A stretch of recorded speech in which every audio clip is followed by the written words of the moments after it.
One day a young prince was riding across a meadow that stretched on for miles. A ditch appeared in front of him, so he tugged the reins to steer away, then heard a faint voice calling out from the darkness below.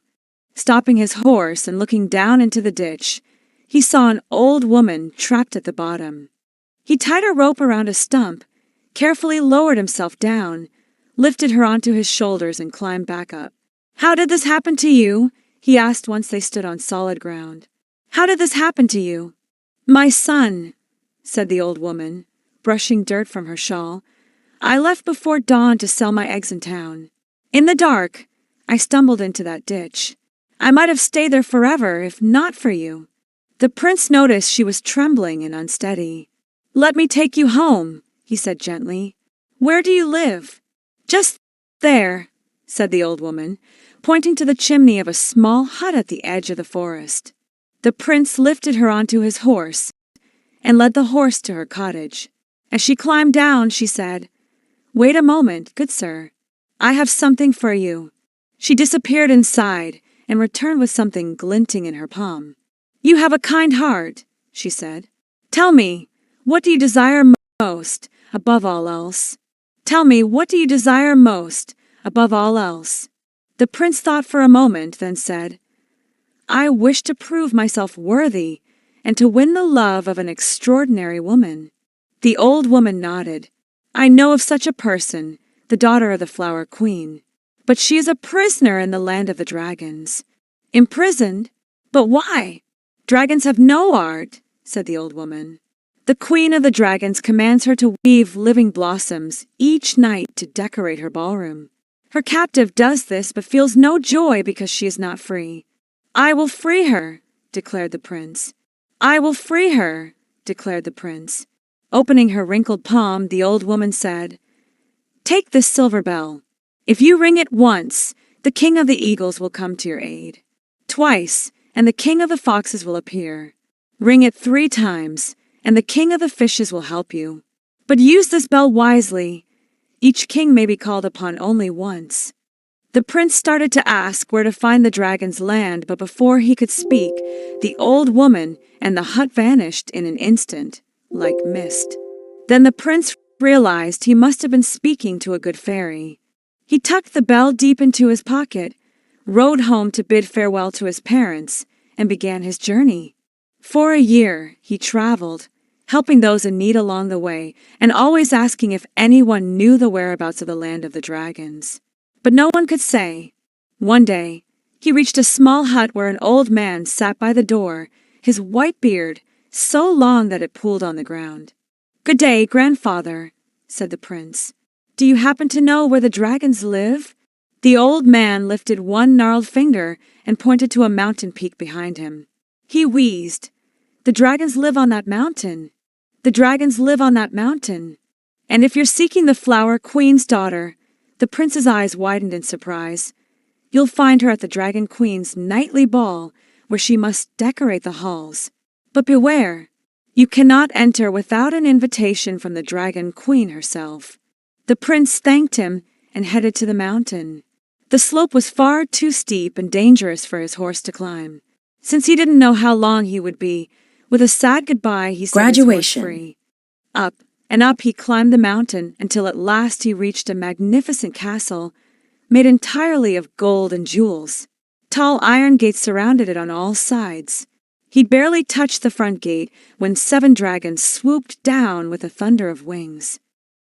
Dares to approach the kingdom of the dragons. They roared, flames flickering between their teeth.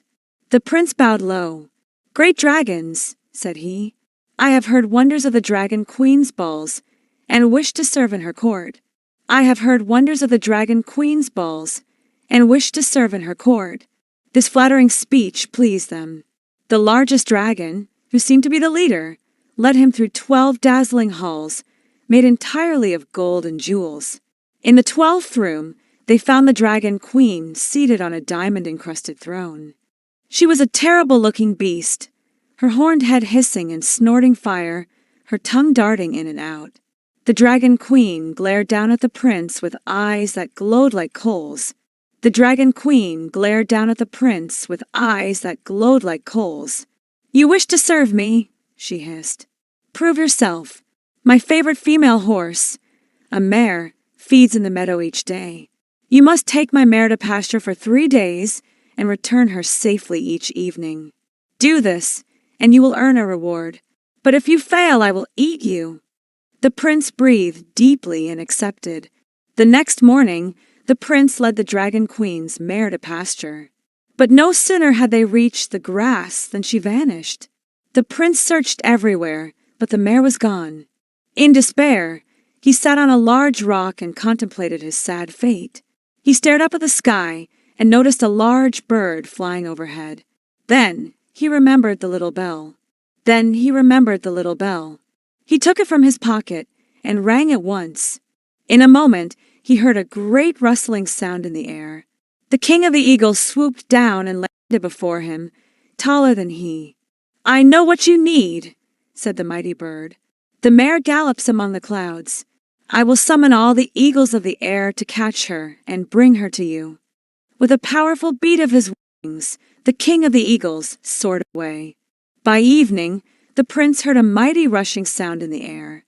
Flying toward the ground, thousands of eagles were driving the mare toward him. When the prince returned,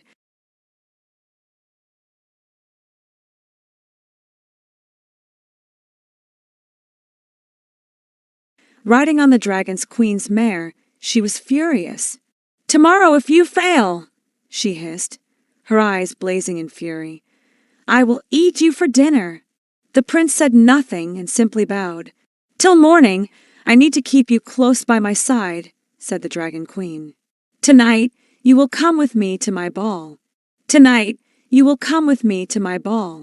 Yes, your majesty, said the prince with a bow, his heart leaping.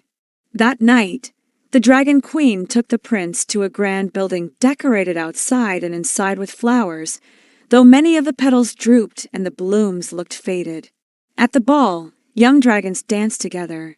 The flower queen's daughter was the only other person there, and she wore a dress woven entirely of living blossoms. Yet for all that, she was not easy to find as she was surrounded by dragons who guarded her fiercely. How could he possibly speak to her? Digging his hands in his pockets, he felt his canvas bag of sugar cubes he kept handy for his horse. Dragons, it so happens, love sugar more than anything.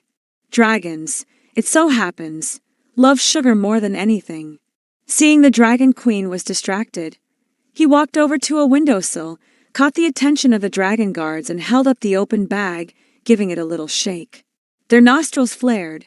Their eyes grew wide. They bounded over, sniffing eagerly. Quick as lightning, the prince slipped past them to the flower queen's daughter. My lady, he whispered urgently, I have come to free you. The young woman stared at him. Could it really be true? She had dreamed of this moment for so long. But what if the stranger was actually a dragon in disguise, using magic to trick her? Then she remembered the gossip she'd heard that evening. How amazed the dragons were that a stranger had returned the dragon queen's mare. She knew that such a feat could only be accomplished with magic from a good fairy, and that good fairies don't give away their magic unless it's to someone who has performed a kindness. She glanced at the dragon queen, who was still turned away. She had to act fast. Listen, she whispered. If you can bring back the mare for 2 more days, the dragon queen will offer you a reward. When she does, ask for one of the mare's foals, one of her young horses. At midnight, the ball ended. Early the next morning, the prince again led the dragon queen's mare out into the meadow.